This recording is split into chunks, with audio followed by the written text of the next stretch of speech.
The event began with a walk from the Scarborough Esplanade down the Old Milford Road and ended at the Shaw Park Cultural Complex.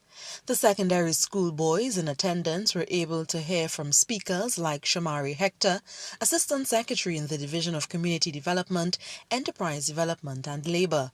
Mr. Hector shared his story of being left out of the decision-making process in his family as he was the last of 5 children.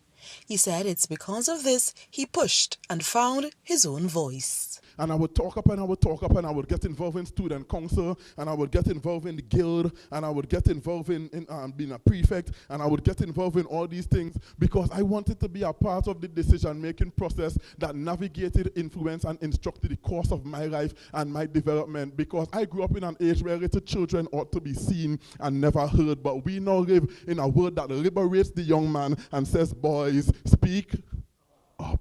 Featured speaker Pastor Toney Mapp had the boys' undivided attention. He said when boys aren't allowed to express their feelings, they tend to deal with hurt aggressively.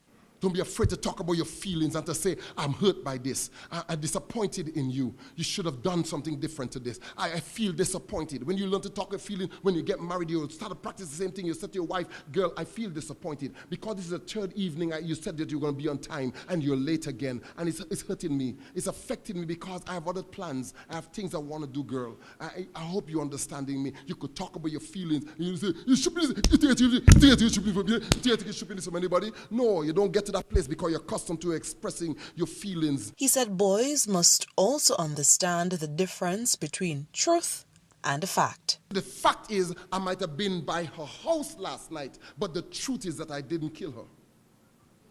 And officer, you have to make the difference between facts and truth. Huh? They call it circumstantial evidence. Huh? Fact is that I might be slow. But truth is, when I catch up, they'll wonder where I go. Are we together? Know the difference between fact and reject the lies about you. It might be fact that you have a chemical imbalance in your body, and it makes your voice sound more like your mother than your father. But it doesn't mean that you're female. Hello? Fact is.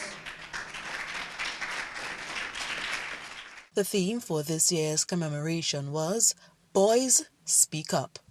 I'm Patricia Nicholson for C News.